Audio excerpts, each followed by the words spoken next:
Okay. So, why did you decide to join Ginoong Kanlahi?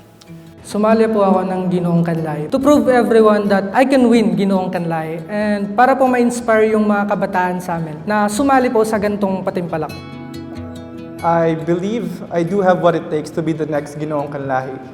Kasi gusto po ma-regain back yung confidence ko way before.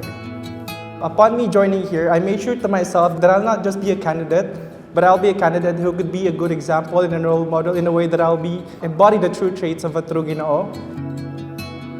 Isa po tong oportunidad sa akin para maipakita ko po sa aking sarili na kaya ko pong i-representa ang Tarlac City.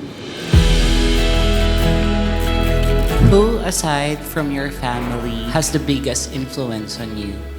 I think siguro po yung mga nakasama po ni ate. Sila po yung nagturo sa akin na mag-overcome ng mga criticism. Masasabi ko po na nagkaroon siya ng impact sa buhay ko. Si Sir Mike po yung handler ko po. He is the influence, kaya po ako lumalaban pa dito po sa Ginoong Kanlahi. My girlfriend po. Kasi siya po yung #1 supporter ko po. And basher, syempre po. Tita Aldi, Ate Aldi, Fernando, he really motivated me to just step up because he saw potential sa akin. For me po yung friends. Kasi meron silang mga katangian na hinahangaan ko. And one of this is yung sobrang saya nila kahit na pressured sila sa buhay, ganyan. Sinong sumusuporta sa'yo ngayon? Yung ate ko pong panganay.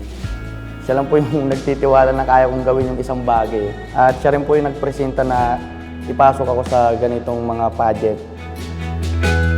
Meron po kasi akong ina-idolize. Kakampo namin, si Emerson Gomez po. Lagi niya po akong binibilinan na kailangan pag nasa pageant ka, you need to enjoy. Kailangan mo lang talunin yung kaba mo sa sarili mo. Sa tagal ko pong nagpa-pageant, parang ngayon ko pa lang po na-overcome yung confidence na talagang hinahanap ko po. What is the recent goal that you have accomplished? Yung pinaka-recent? Pagsali po ng Ginoong Kanlahi po. Maging dean's lister po sa college namin. Yung social skills ko po na biglang nag-down nung pandemic, natulungan niyo po akong mag-gain po yun ng paunti-unti. And yung confidence po na bagsak noon, kasi nag-skyrocket po talaga. Kaya sobrang thankful po ako na nakasali po ako ng Ginoong Kanlahi. Na-accomplish ko po yung magkaroon po ako ngayon ng part-time job. Nung bata po, kasi nga po, wala pong gaanong suporta pagdating sa nanay ko po, pati po sa financial. Nakamit ko po yung goal na yun kasi po, nung nagka-part-time job po ako, nabibili ko na po yung gusto ko. Doon ko po nakikita na ganito po pala yung pakiramdam na nung bata ako, kahit anong iyak ko, kahit anong dabog ko, hindi nila mabigay yung gusto ko. Pero ngayon, nakakabawi na ba ako sa sarili ko? I think this, Ginoong Kanlahi, it is a great accomplishment for me. Joining and showing what I got on the public, napakalaking accomplishment ito sa akin. Maaaring itong pagsali kong to ay maging daan upang mas marami pang oportunidad ang mag-open para sa akin. And I'm really thankful for that po. This is a big opportunity already to me kasi marami pong gusto sa sapatos ko kung nasan po ako ngayon. Marami pong gustong sumali dito pero ako po yung nabiyayaan na sumali po rito.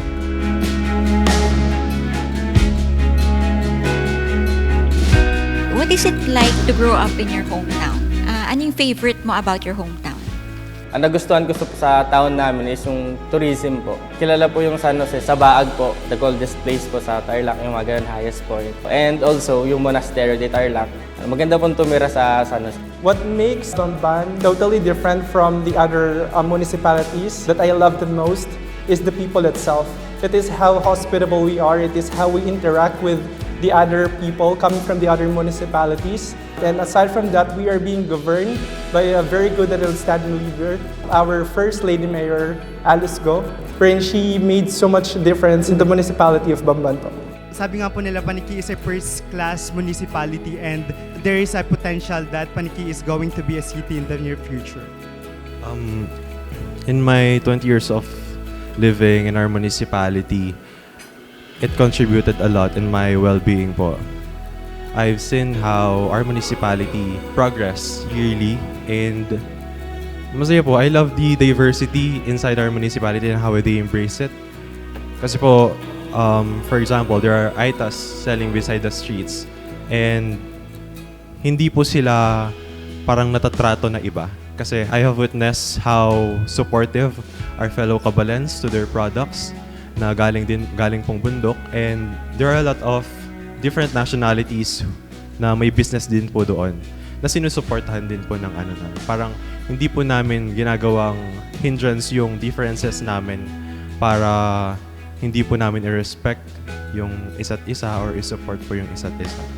Kung hindi ikaw ang mananalo dito sa Ginoong Kanlay, sino sa tingin mo yung deserving to win the title? Siguro si Concepcion. That's gonna be Concepcion po. Si Elimar po, since may experience din po siya. I think po si Santa Ignacia. Kapas po. To be honest po, I think it would be Ginoong San Clemente. Ginoong Santa Ignacia po. Santa Ignacia po. Nakikita ko po sa kanya yung gusto niyang makuha, maabot yung panalo. Ginoong Kamiling. Santa Ignacia. Parehas po kaming future educator. Mr. Sidoro, Mr. San Clemente, etong pagbalik niyang to, he can show more, he can offer more than the past.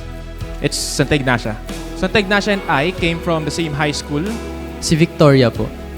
So what legacy do you hope to leave behind kung mananalo kang Ginoong Kanlay? Being responsible po sa lahat ng mga ginagawa. Kapag naging responsible ka sa actions mo, alam mo kung saan mo gusto pumunta. Siguro po yung bonding naming candidate na masayahin, yung pakikisama. Yung character ko as perseverance na hindi ko sinusukuan na kapag sinabi na baka hindi mo kaya yan. Parang all the more po doon ko pa pinapakita na hindi, kaya ko yan. Gusto po na maalala ko ng mga tao na ako yung nag-flip ng Tarlac province po sa bigger stage.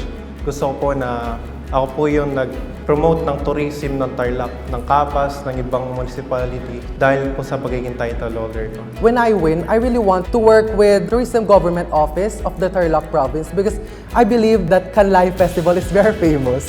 It is a good strategy for the Tourism Office to utilize us candidates because all of us have big social media reach and we can utilize the power that we have and influence that we have in order to label Tarlac as the new haven in Central Luzon.